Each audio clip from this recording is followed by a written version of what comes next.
Hello, everybody, and welcome to our day early comic review video. I'm Jason. I'm Andy. And we're with Infinity Flux Comics out of Chattanooga, Tennessee, where every Monday after the comics have been delivered, yes, even on President's Day, they delivered the comics. I was kind of surprised. Our shop, we bag and board them, and then Andy and I divide them up, and we read the ones that we were most looking forward to reading, the ones we think most people want to hear about, and a lot of the number ones, because those are the ones a lot of people want to hear. What are these comics really about? So we do these spoiler light reviews, meaning we're not going to give you a complete play-by-play. It'll still be fun for you to read them yourself. But we will tell you about first appearances. We'll tell you collectible reasons you might want it. But more than that, we're going to really dive into what a lot of these books are about, especially first issues, and what sort of person they might appeal to, what sort of reader, comic lover might connect with the book. So pretty big week here. I know I'm going over 12 books. Andy's going over 12 books. We're also going to show you the variants. We're going to show you the incentives. So 24 books we'll be knocking out of the way by the end of this.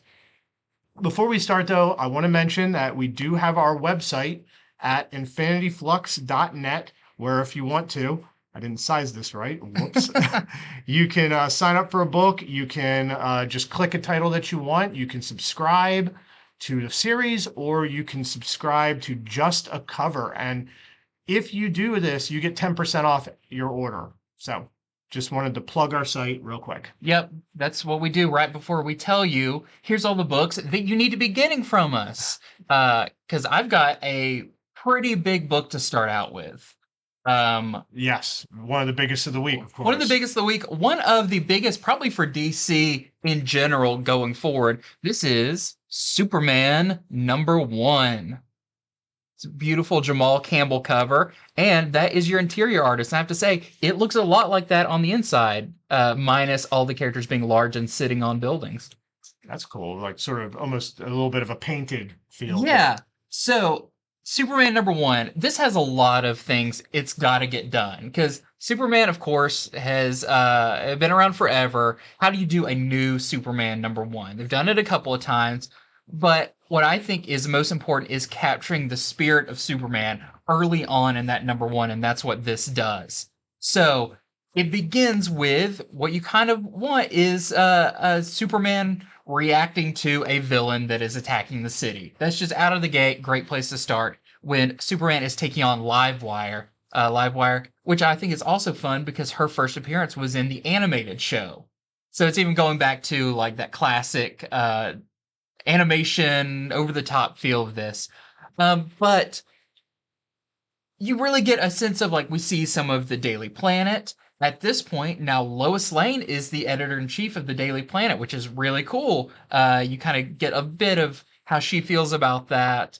Also being the boss over her husband, who now, Superman's secret identity is back to being a secret to almost everyone. Yes. So now he's just a very bulky man sitting in a tiny cubicle typing. Who won't take off his glasses. Who won't take off his even glasses. when he swims. Yes. Really funny.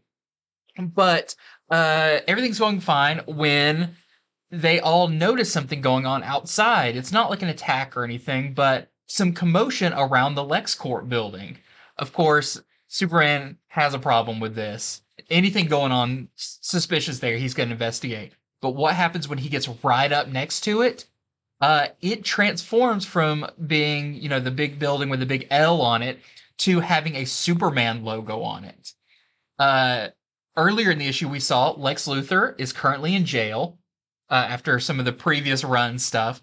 And he has, according to Mercy Graves, his assistant, given the company to Superman, which I love. It's the very Lex Luthor thing of like, oh yeah, I'm actually here helping you. Like, I think you will do best with my company, which is kind of like a backhanded thing. And Superman's like, I can't not accept it, but there's something up here. That's what the devil does. He hands you the keys to hell. And so it's really cool. So you get to see this company that is now called Supercore, all the things they do and make. You may even see some references to some classic Superman, even like toy vehicles and stuff that are in there.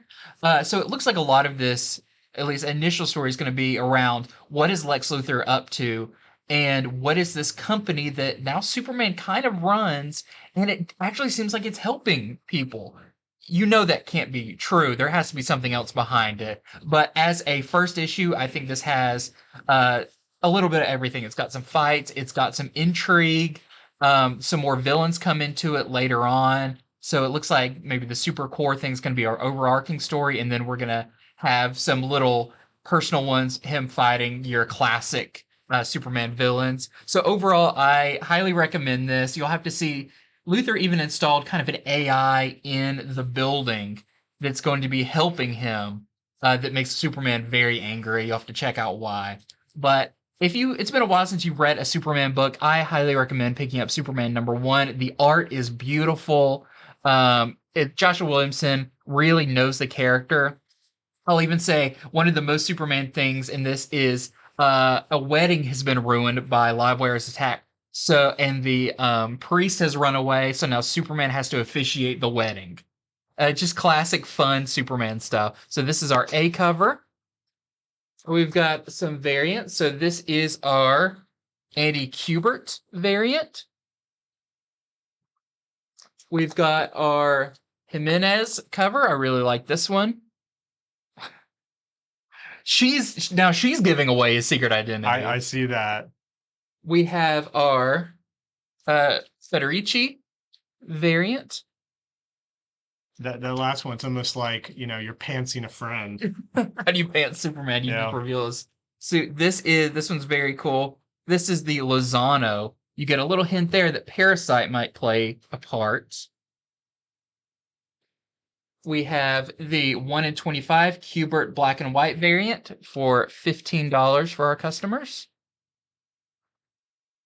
And we have the Superman 1 per store retailer appreciation variant. It is a silver shiny variant. Very cool. Oh, that's nice. That we're selling to our customers for $45. And the other little thing I'll mention is in the after the main story is over, there's a couple of pages kind of like coming this season in Superman. You get some hints about maybe some new characters, possibly a new villain, and then a big moment at the very end. So plenty of fun stuff in this. All right, so I read Betsy Braddock, Captain Britain. This is by Teenie Howard with art by Vasco Georgiev. And so the first thing I'm going to say on this book is it is an ongoing series. At least that's what it's listed as on the Marvel database. I have my doubts. I will be surprised if this doesn't turn out to be a 6-issue miniseries. But, it's listed as an ongoing. So I know on this show, we try to tell you information that's hard to find. And so there you go. You have both the information I found and then also my own opinion. So the art in this is really good. I think that Georgiev's art, it's very colorful. It's just a real good classic comic style. And when I say classic, I grew up in the 90s and 2000s. That's your classic, yeah. Exactly. I'm definitely not talking about like early Bronze Age or like Silver Age or anything. So Betsy Braddock as Captain Britain, she is done with her Otherworld adventures. And she's gone back to Britain, but she's totally unpopular there. For some reason, the British people are like, we don't want you back. You're not wearing the British colors. You're not really a Captain Britain. I mean, she's getting trashed on. But that's okay. She tries to ignore it. She has the Captain Britain Corps, which is a bunch of other Captain Britons, including one that's a prehistoric dinosaur. It was the dinosaur Captain Britain of 100,000 years ago or whatever. Anyway, you're going to see them all team up in this issue. And with her being so unpopular, there may be an enemy that rises forth and tries to replace her. And you'll have to read the issue to see what I mean by that.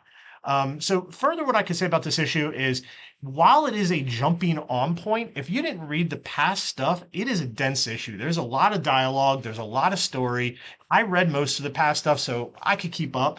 But if you didn't, it's going to be a little challenging. So even though it is a jump on point, it certainly isn't like we've cleaned the slate. Like all the Otherworld stuff, it still matters in this. Which is picking up from Excalibur. Correct. Right. All the Excalibur stuff still matters in this pretty heavily. So I'm just, that's another reason I'm like, really ongoing? But anyhow, that is what is going on with Betsy Braddock, Captain Britain #1. We have some variants here. Here is the Durso variant. And then we have this Peach Momoko variant. Now, does her brother play a part in this now Yeah. that he's his own separate entity? Captain Avalon? Utopia. Or Oh, okay. Captain Avalon. I think Okay. does it. Interesting. He does. He definitely does. Him and his wife, who's like the fairy queen. Cool. Okay, next up for me, I've got a Marvel book, and this is the very funny titled Immoral X-Men. I feel like they're finally just calling them what they are. Yeah. At least some of them. That should be the renamed Hellfire Club. It's just the Immoral X-Men. But this is our first issue of Immoral X-Men in Sins of Sinister. So, Sins of Sinister, of course, we've talked about it multiple times, is the possible future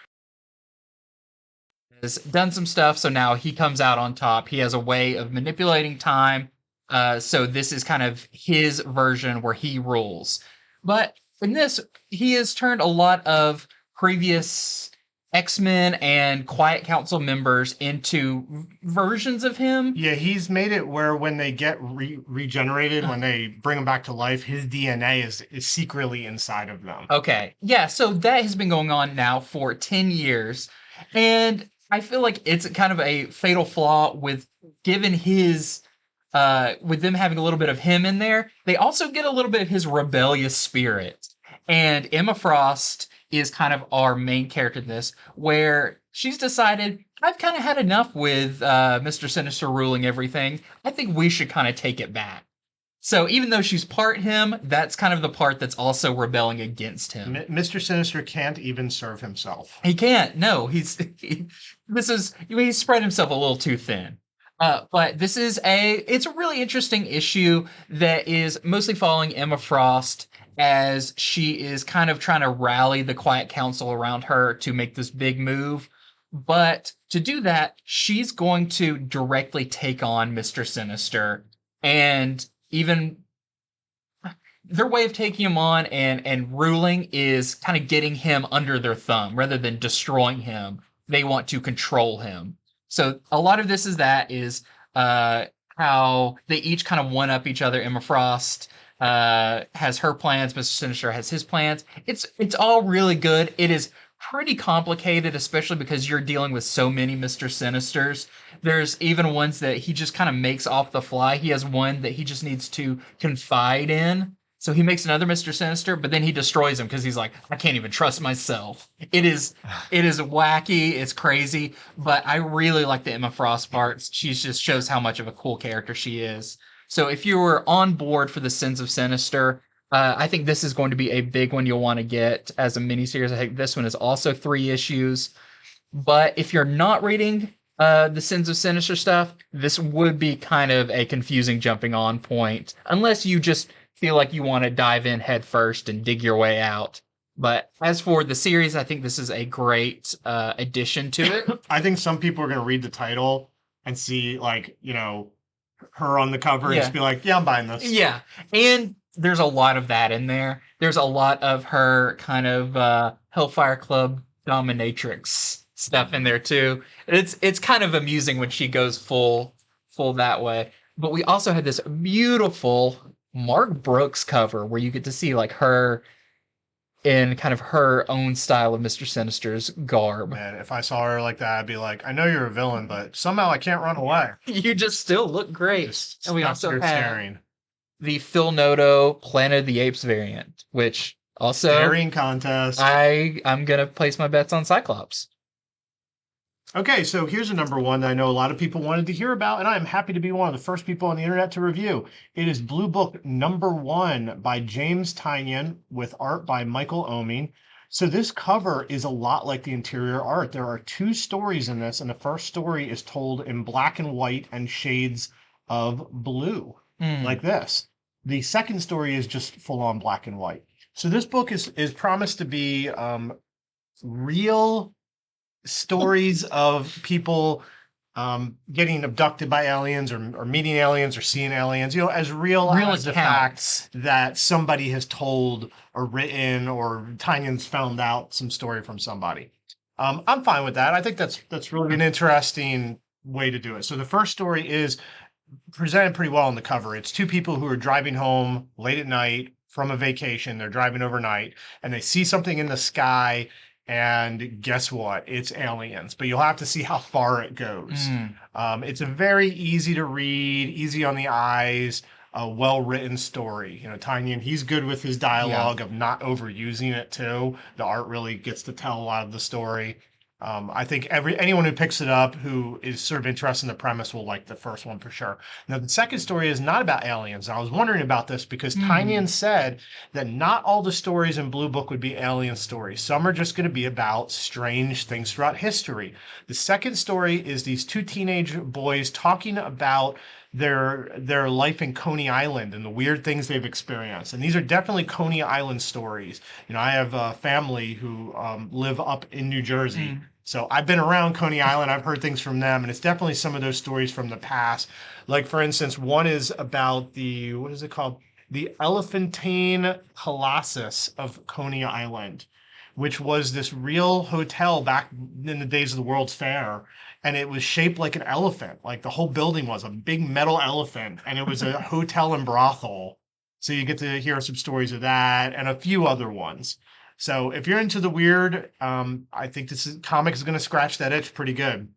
Do you feel like this is how similar or dissimilar is it to?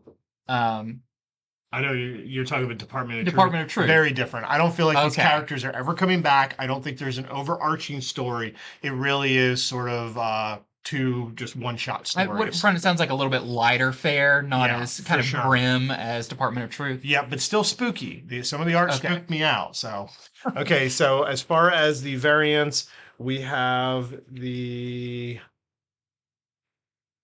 is the Johnson variant. And then there's another one that is basically the version of that. They're both cover price. And then Johnson also did a 1 in 10 variant. We're selling for $10. And if it looks weird, it's because it is bagged. And I don't just mean my bag and board, like it's poly bagged, but a clear poly bag. It's very interesting. So, I haven't seen why it's that, or just to keep it clean, keep people's dirty mitts off of it. No aliens can grab it with their goo. Anti-alien protection. That's right. Okay, my next one is a new Star Wars High Republic Adventures book. This time called Star Wars High Republic Adventures: The Nameless Terror #1. Now, this is a new mini-series, not really connected with any of the other. It's not like the same characters as some of the other ones. It's kind of following a new team. I will have to say, though, this is the most premium cardstock cover that we've gotten on a High Republic book. Oh, man, I forgot to mention that. Yeah, you mentioned that is we were talking about it. This one also, it has a great just feel to the cover. It is high quality glossy cardstock, and you showed me yours and I was like, that's like this one. I think that's what Dark Horse is doing. Yeah, it almost makes you feel like when Marvel or DC does a big event book and they'll put like a really nice cover. How about the pages? Because I thought the pages were higher quality. I think too. Yeah, I noticed the colors popped a little bit better. I think overall their quality in this is just phenomenal. So this, of course, is still set in the High Republic, but it starts off with the Jedi Ty Yorick, who I am very fond of because my first Star Wars job was drawing Ty Yorick's story. So when I saw that, I got happy and jealous at the same time. Someone else got to draw her. But she is telling her droid about a weird occurrence that happened on this planet from 150 years before, which sets it in the current High Republic story. And this story follows a Pathfinder group, and the Pathfinders in the High Republic were basically the pioneers, or the ones who went out into uncharted space and made connections with the planets there and kind of set up special routes that people could go on. But they were made of a pilot and an engineer and some Jedi. So we get introduced to a new team of those. We have the Jedi Master Roth, R-O-K, the character Zenith, character named Sula, a character named Paco, and a character named Corrin, who is the Padawan. They've got their little droid too, but they are just cruising out in this kind of uncharted space when a ship comes out of nowhere and they almost hit it, kind of a big rig ship, kind of a big mover ship, and it causes both of them to start crashing. But the new ship crashes first, and they're able to kind of control it. And upon crashing, the ship drops off some of its cargo, which look to be mysterious eggs. When our Pathfinder team gets down there, they go to investigate what happened and make sure everyone's okay, only to find out that something has gotten to the crew of the ship, but after they crashed. So, does it have anything to do with the egg? Probably. That seems like the way it's going. There is some surprise things that happen because maybe there's some other groups involved in this as well. So without revealing it all, I'll say this is a really good issue. It kind of condenses everything that this wave of High Republic stories are. It's got all the elements in it that and the different groups, the Jedi, these other kind of adventurer teams. It looks like we're going to be exploring the Nameless, which are these beasts that we learned about in the former High Republic stuff. Overall, if you're been reading any of the High Republic stuff, you enjoy it, I highly recommend picking this one up. I think it's only like 2 or 3 issues. That's what I was going to say. It's pretty short. It was a mini series. And I just think it's a great, like, you don't really have to know a whole lot else before reading this one. Just a great overall condensed story. The art is fantastic. This is written by George Mann, who's done a lot of the High Republic books, and the art is by Eduardo Mello. So really recommend this one, and it just has the one cover. And you get that great cover stock. Like, it feels like you're picking up a premium book, so definitely check that one out. Hats off to Dark Horse. I hope it's not just for issue number 1. Hope it wasn't like a paper problem. They're like, whoops, we actually put the good paper in. With Blue Book, I mean, I was like, with a cover this good, like, you could get a 9.8 on this so easily. Yeah. You might even get a 9.9. The cover stock is so good. Okay, so I read Nightwing issue number 101. It is, of course, a very popular book that I'm happy to read every single time it comes out. And on the cover, we got Nightwing, and it looks like his new team of Titans. So if you've been reading the DC stuff, you know that Nightwing's been asked to sort of pull together a team to replace the Justice League and to lead it. I will say this book doesn't have a ton to do with that yet. In fact, on this cover, only 3 of these characters actually appear in this particular issue. So this goes back to Nightwing number 98. And in issue 98, Nightwing and Bitewing teamed up to save Blockbuster's daughter from demons who were after her. Blockbuster had made a deal with demons. He had traded away his daughter. A deal with demons. And yeah, they were coming for her, and they are trying to protect her. So in this issue, even with the protection of Raven, these demons are still coming back. It looks like that's what the new plot line is going to have to do with. However, there is one other thing that happens. A body is discovered under the ruins of Titan's Tower. So Titan's Tower, of course, was taken down by Deathstroke a while back. And they've been going through the rubble, and a body is there. So you'll have to read the issue to find out who is this body and what are they doing. I'll say this, by the end of the issue, there is something very nefarious going on, and Nightwing is left in a very terrible, precarious position. They don't all think about, like, oh, yeah, we did have one other member. What happened to him? They were teaching a lot of people there. They had a lot of students or people they were teaching. So that was kind of scary, or it is scary to them. So here is the Campbell variant. Got to have your Jamal Nightwing Campbell variant. And here is the Moore variant. And then lastly, here is the 1 in 25 Georgiev variant we're selling to our customers for $15. Okay, next up for me, I have our final part of Lazarus Planet. This is Lazarus Planet Omega one-shot. So you can see they've all just accepted the rain, and they are deciding to dance in it. They're just looking up at their mouths open. Yep, like gonna drown.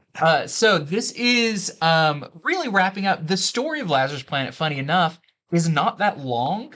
There's a lot of offshoots and one-shots, but the main fight that's been going on between King Fireball and the Justice League and all of that has only really been in the first issue and this last issue. So you're kind of brought back to, hey, this was going on at the same time as King Fireball, who is a Monkey Prince villain, takes on the Justice League. And like I said previously in some of the stuff, I feel like him as a villain, if you feel like, I don't really know much about him, it's kind of like he's not really the thing. It's more about what's going on around him that matters.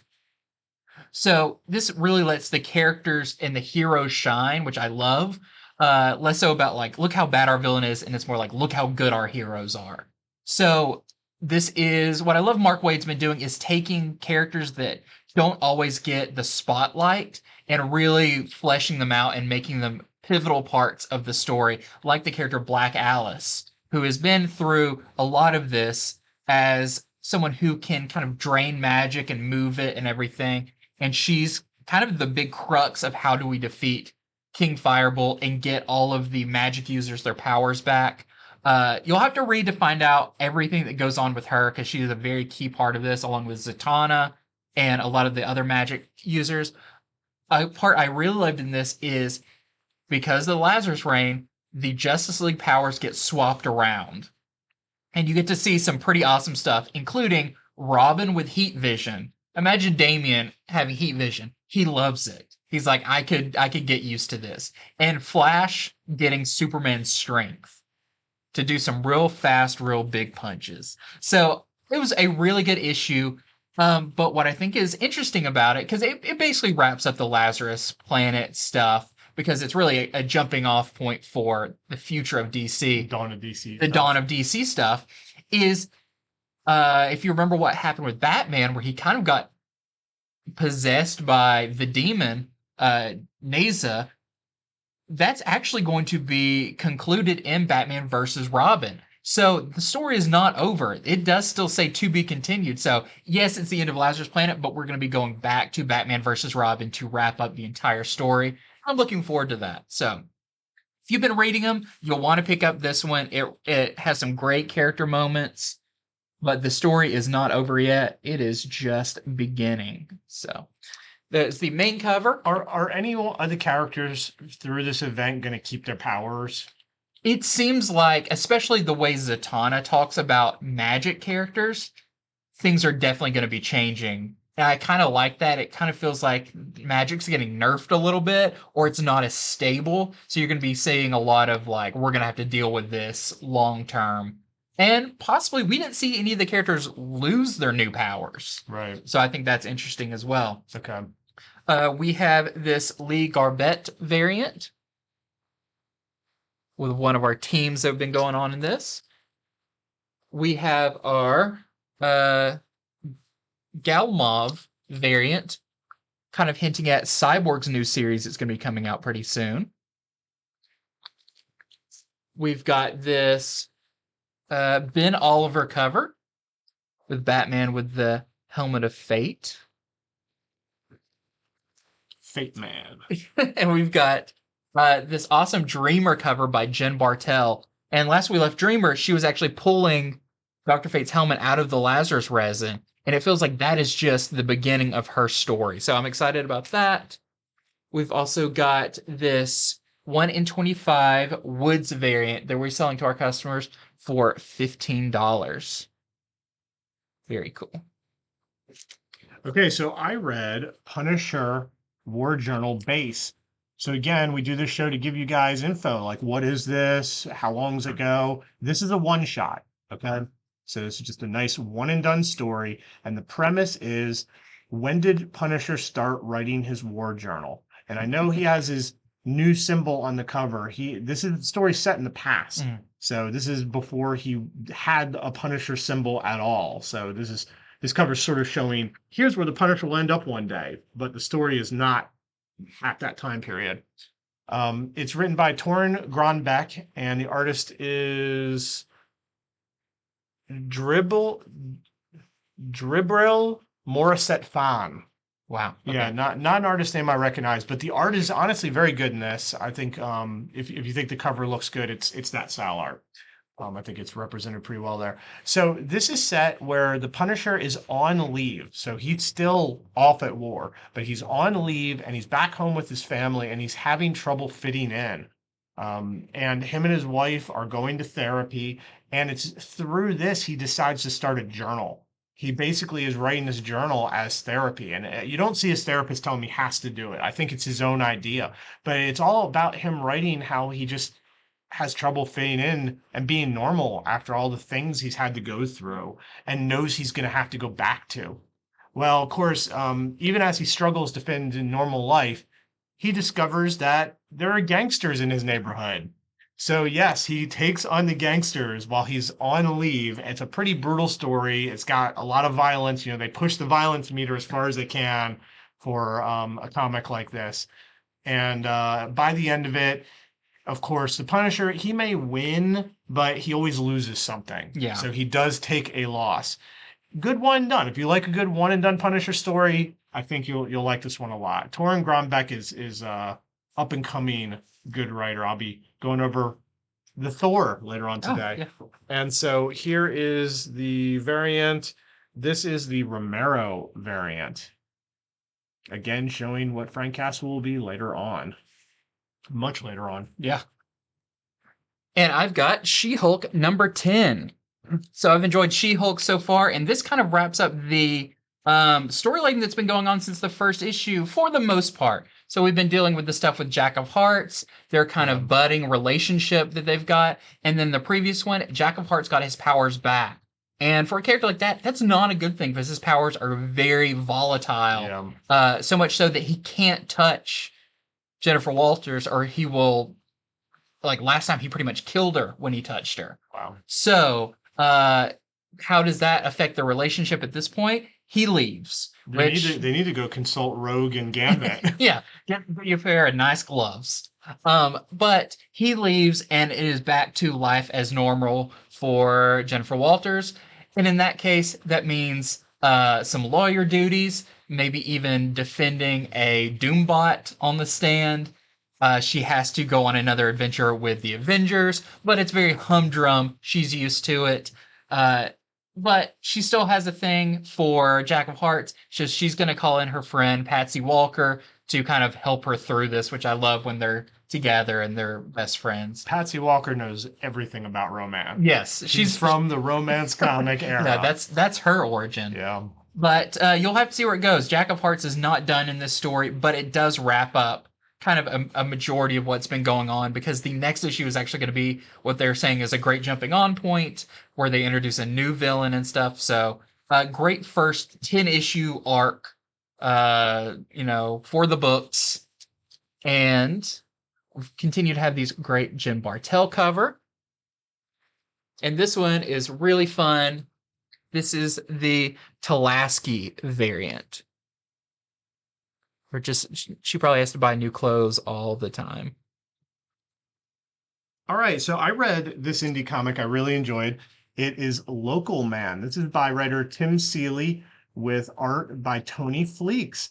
And I will just start out by saying the Fleeks art in this is nothing like his art from Stray Dogs. It is such a departure. I stopped reading right away and showed Andy. I'm like, check this out. The art is top notch, and just I didn't know, we were so used to seeing Fleek's Stray Dog art. Yeah, drawing puppies. Yeah, think, well, what else can he do and how well can he do it? He does it really good in this book. It very much resembles the cover, but I'd say some parts of it were even better on the interiors. So this comic is interesting. It's got a little bit of a gimmick to it, but I think it's a gimmick that works. It is 2 comics in one, so you can read it from front to back, or you can flip it over and it goes the other way. Not all the way through. It's 2 comics, not I think I said that clumsily. Anyhow, so the main issue, or the main comic that starts on this side, it is set in present day, and it's this hero who used to be on a team that was sort of like classic Image Liefeld team. Mm-hmm. But the team they've kicked him out for some reason. We can't find out why. He's gone back home. He's hated at home. Like, this guy, he is just people just dislike this dude.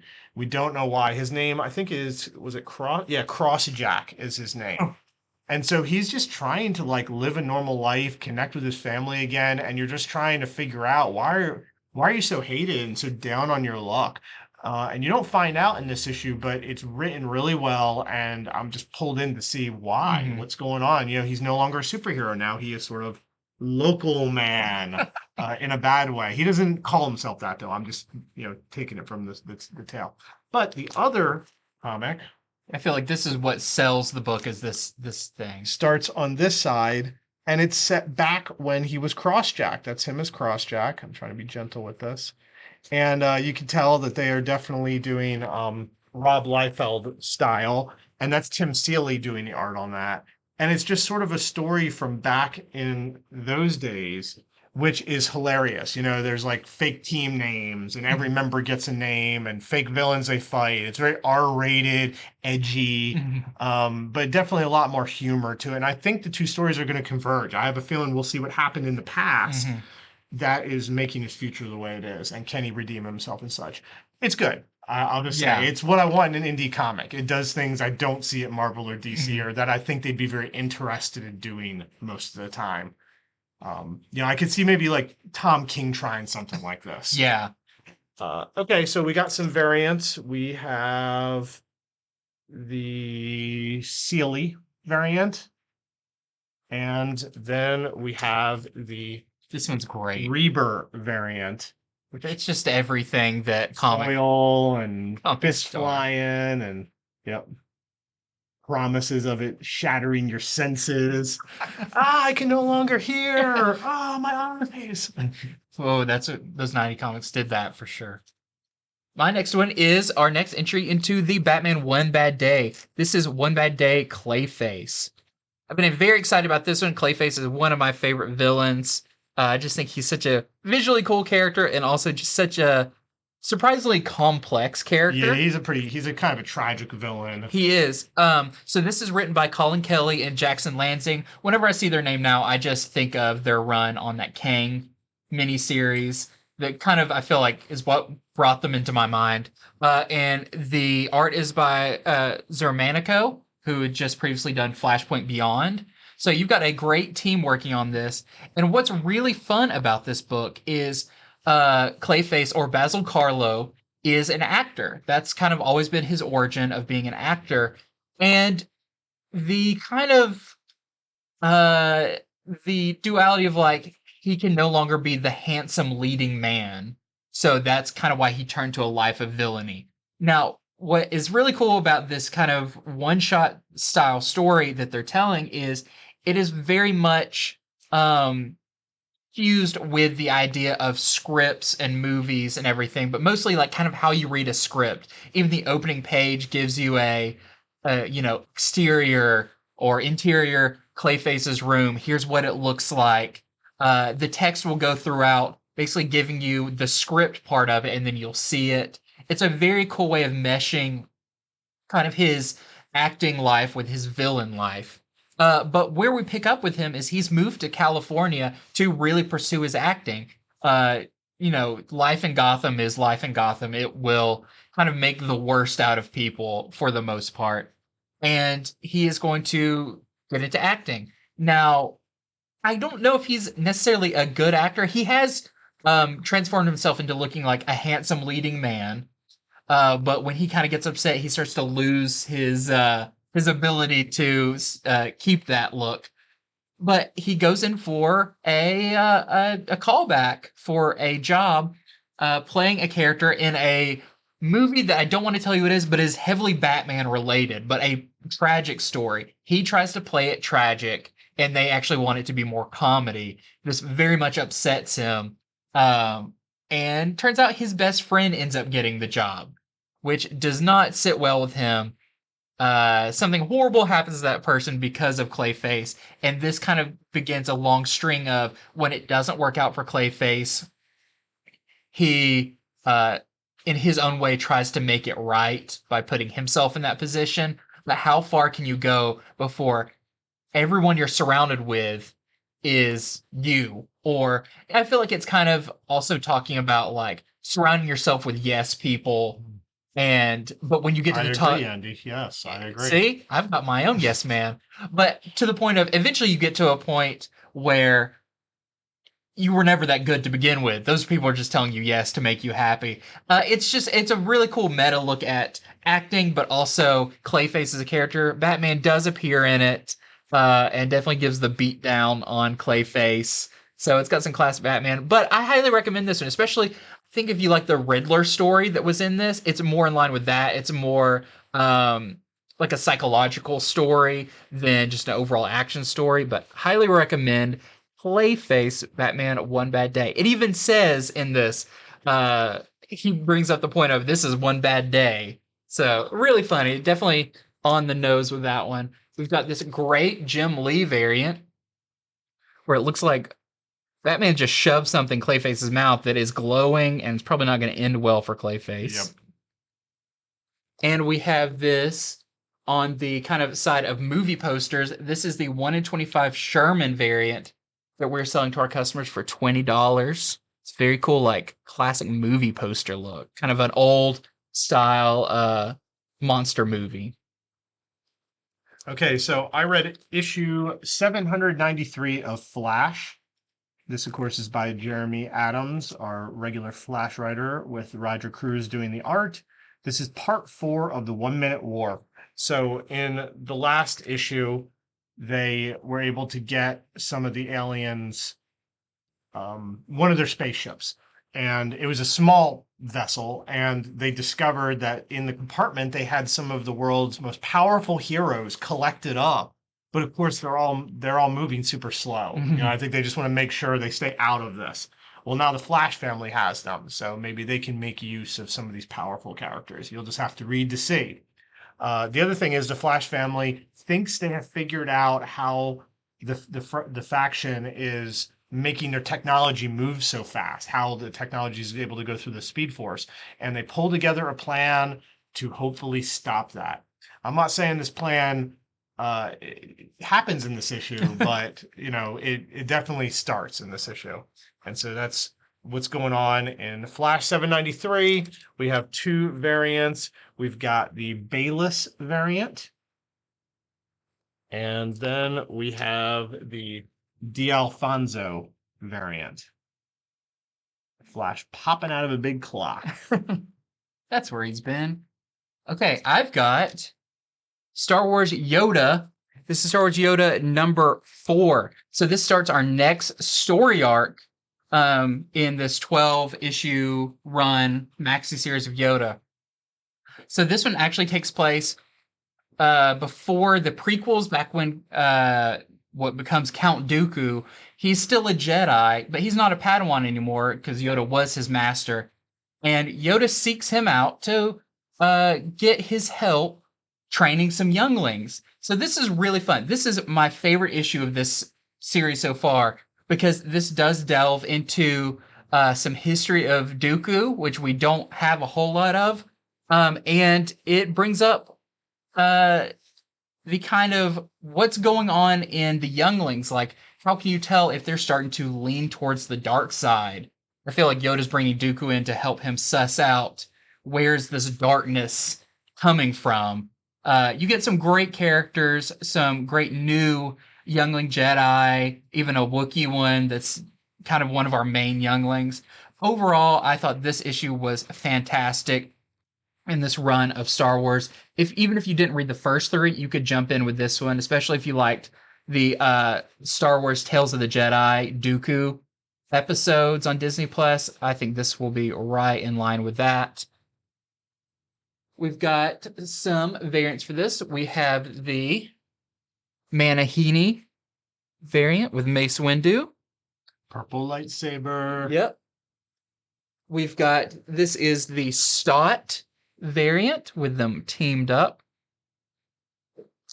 The other thing I wanted to mention is Dr. Aphra number 29 came out, still following the Spark Eternal storyline. Very good. We get a lot of cool history on this thing that has attached itself to her. We've got some variants for that. We've got the Lucasfilm 40th anniversary with part 7 of 40 of these covers. And we have the Manahini variant for this one as well, this time with Santa Staros. Okay, so I read Thor issue number 31. This, of course, is by the creative team of Torrin Grönbeck with art by Nick Klein. And in this issue, what you're seeing on the cover, it doesn't exactly happen here.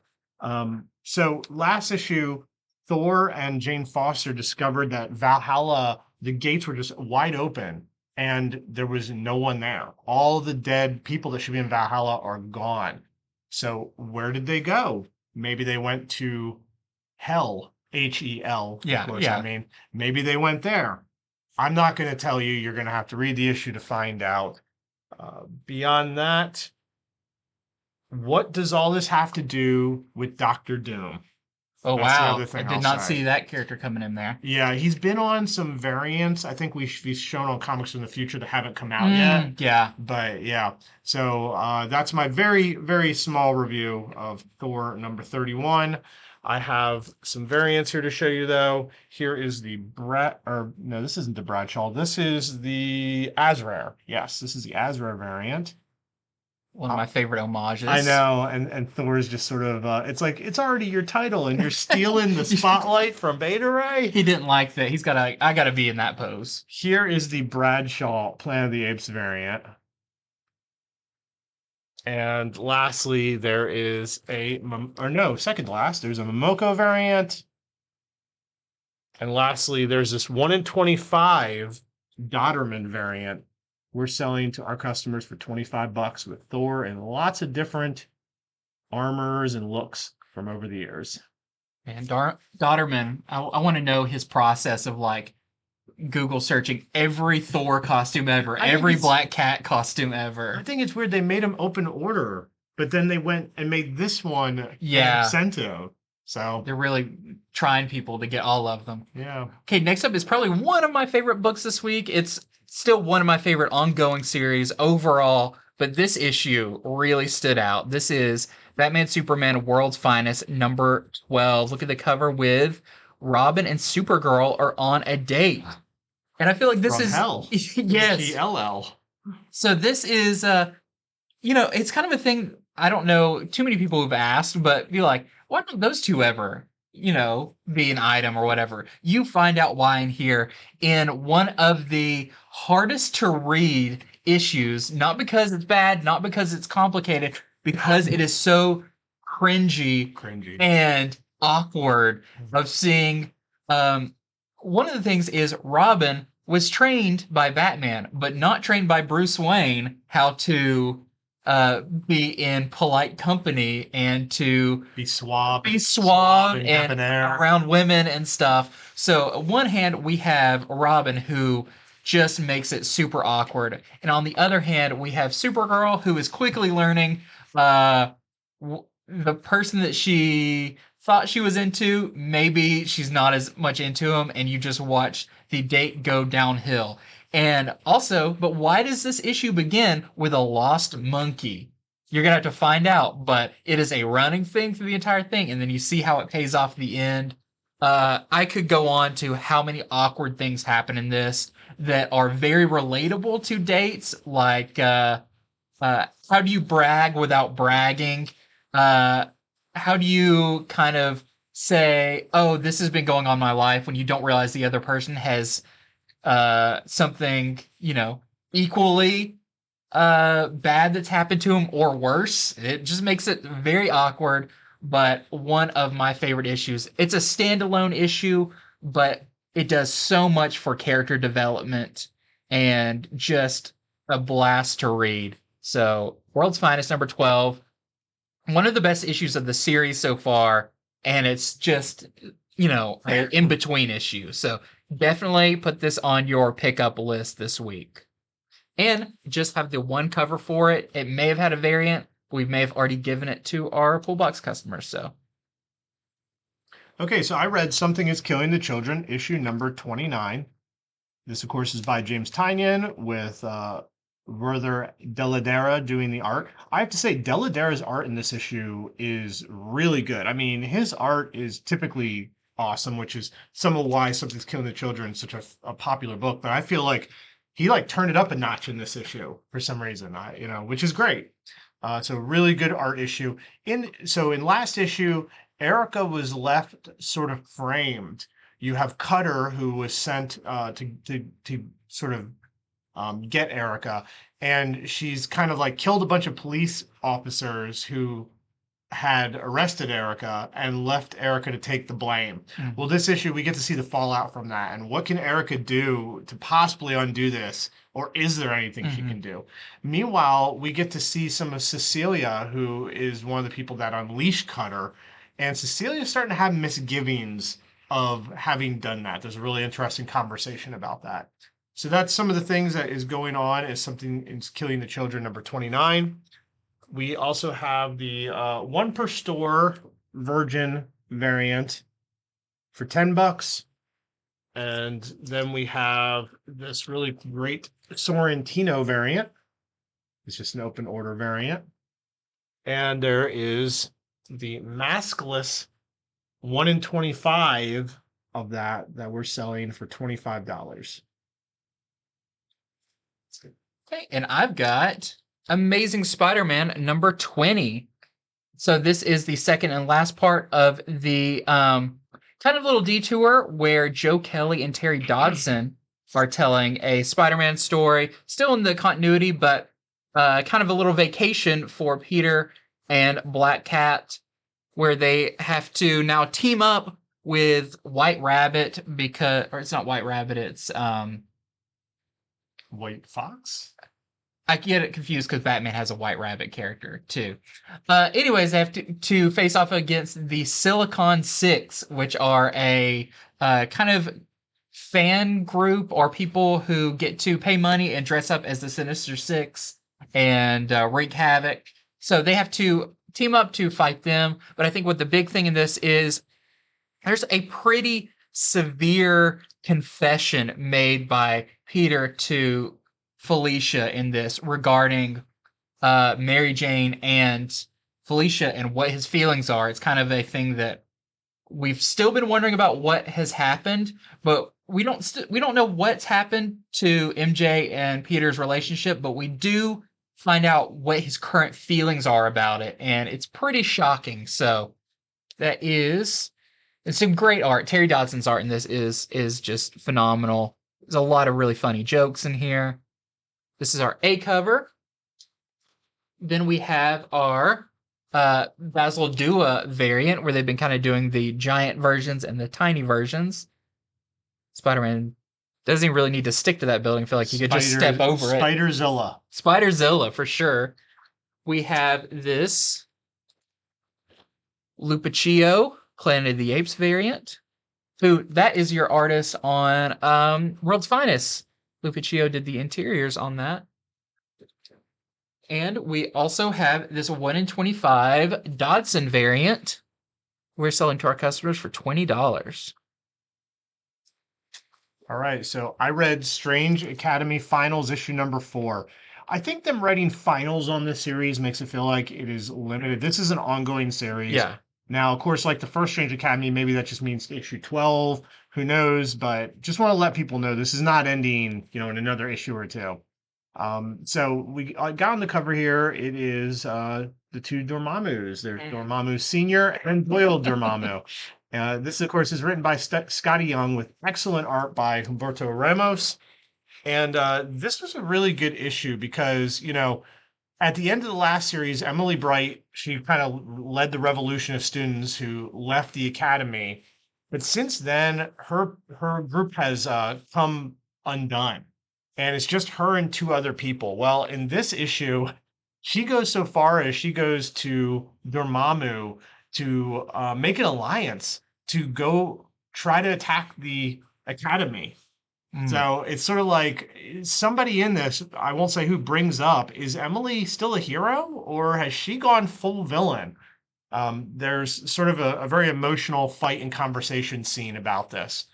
So really good issue. It also has a small part where we get to see classes again. It's been a while since we've seen classes, and Magic takes the class to Limbo and tells them, try to survive for an hour. That's your assignment.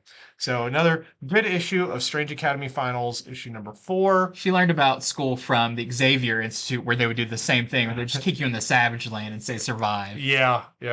And I just have one variant to show. The Weaver? Yes, this is the Weaver trading card variant with Desi on it. And real quickly, gonna show that Saga issue 62 came out this week with this beautiful Fiona Staples cover. But I'm not gonna go into detail about what happens because if you're reading Saga, you know it is a lot of craziness, a lot of fun. But I just want to let you know that that is out this week.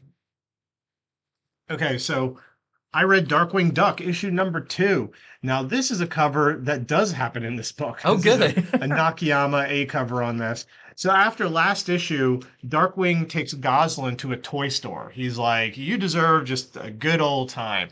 And while they're there, he sees a big display of Darkwing Duck action figures that he's like, wow, these are great. I can't believe it. Well, it can't be that good. Nothing that good ever happens to Darkwing and stays because it is Quacker Jack has something to do with what's there. And so this ends up being a big adventure and battle in a toy store. That's great. That's the elevator That's just pitch fun. there. And yes, there are more rubber duckies eventually in this per panel than any other book.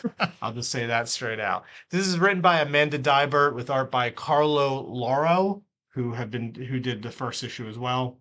I got some variants to show you. Here is the Endolfo variant. We're talking about how cool that variant is. And then here we have the Lyrics variant. His hat is extra flippy in that one. Yep. Here is the 1 in 10 Laro variant. We're selling for just $5. There's another 1 in 10. This is the More variant. We're selling for $8. And that's it. Awesome. All the ones we have to show at least. And then finally, I have Gargoyles issue number 3. So unfortunately, I did not get a chance to read this one as in depth as I wanted to. I did skim through it, but I actually thought they did a good job on the first page, kind of catching you up with what's been going on the last 2 issues. It kind of goes through the characters and says what they're all currently doing, but we are still dealing with that kidnapped new gargoyle child that they are all hunting for. This is our A cover. We've got the Perio variant, always nice. I like the consistency of artists on the variant, so you get kind of a whole series of them doing these characters. We have the Jay Lee variant. Then we have this 1 in 10 Amanda Connor Modern Icon variant that we're selling to our customer for $10. It's not your typical Amanda Connor art back in the day when she did this original cover. And we have this 1 in 10 Combatius variant, your interior artist, for $8. Okay, so I read Carnage issue number 10. And I think this is the end of this arc based on what I read. And in this issue, this is by, of course, writer Ram V. The art is by Francesco Manna. In this, Carnage is forcing the dwarf forgeman to forge him a necro sword. Well, the master dwarf he has a plan of his own to kill Carnage, but he's going to need the help of the serial killer Carnage hangs out with, the Neely guy. So you got to see how their plan goes. You know things can't go perfectly. And what I will say is by the end of this, Neely is going to need some help, and he's going to go after the person in the entire world who knows Carnage the most, that you'll see right at the end of this issue, and I'm excited we'll be back in the series, it looks like, starting next issue. So that's what's going on in Carnage number 10. Here is the Kyle Hotz variant. And the last book I wanted to go over real quick, there's a new one from publisher Whatnot. It is called Liquid Kill. So this is this was listed as being a cross between John Wick and Ghost in the Shell. I'd say this issue you could definitely see the Ghost in the Shell influence, at least with the art. The art is very anime manga influence, but it's that darker sort of art. It's that cyberpunk anime manga art. Very much that way. The story, however, in the first issue, it doesn't lay it all out. Like I read this and I was like, okay, this is a neat setting, but I still don't know what the story is. In fact, it's even the characters, like they don't really give the names. You get one major name by the end of it. In fact, it seemed like the whole arc here was to learn one character's name, which it seems like it's an important name. But this is one you're gonna have to love the art and just hang in there to see what the story is, because it's hard for me to tell you what it's about. It's about the setting and the art. That's what I would say. We got a few variants of this I'm going to show. This is the Canon homage variant, all you Metal Gear fans. Then we have the David Mack variant. And we have the Jung Ji variant, which this one's sad because it's in memory of him. He passed away of a heart attack in 2022. Yeah, it's probably one of the last covers that he'll have coming out. Yep. And there is a black and white 1 in 10 of that. That is $15. Okay, so that is our show. We've actually updated our audio setup. So if you watch to the end and you watch our shows normally, let us know. I think it should improve our audio, make our show better and better. And there is some other books that came out this week as well. Thank you for reminding me. So we went over 24 books, but there are way too many to read them all. So we like to go ahead and list out the other ones that came out. So other books that came out, Deadly Neighborhood Spider-Man #5 is out this week. Deadpool #4. Doctor Strange Fall Sunrise #4. Which Fall Rise Sun. I think that might be the last. It's either 4 or 5. I think it is because they just solicited like the Treasury edition of it coming out. We also got Planet Hulk Worldbreaker #4. Sabretooth and the Exiles #4. Savage Avengers #10. The new Star Trek book, Strange New Worlds #3 is out this week. Tiger Division #4. Black Adam issue #8. Catwoman #52, and has that really great David Nakayama cover with that new suit. Dceased War of the Undead Gods #6 is out this week, almost at that 8th issue. I wonder where they'll go with the universe after that. Eternus #2, that was the Andy Serkis book that it's been a while since issue #1. It really has. Yeah, that was highly delayed. GCPD, the Blue Wall #5 is out this week. We've got Harley Quinn Animated Legion of Bats #5. Titans United Blood Pack #6. And a Wonder Woman #796.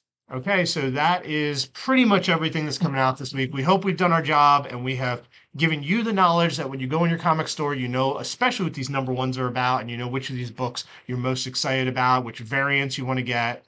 And again, if you're looking for a store to purchase from, we have our infinityflux.net. We're only doing pre-orders right now. Soon we'll be selling the comics as they come out as well.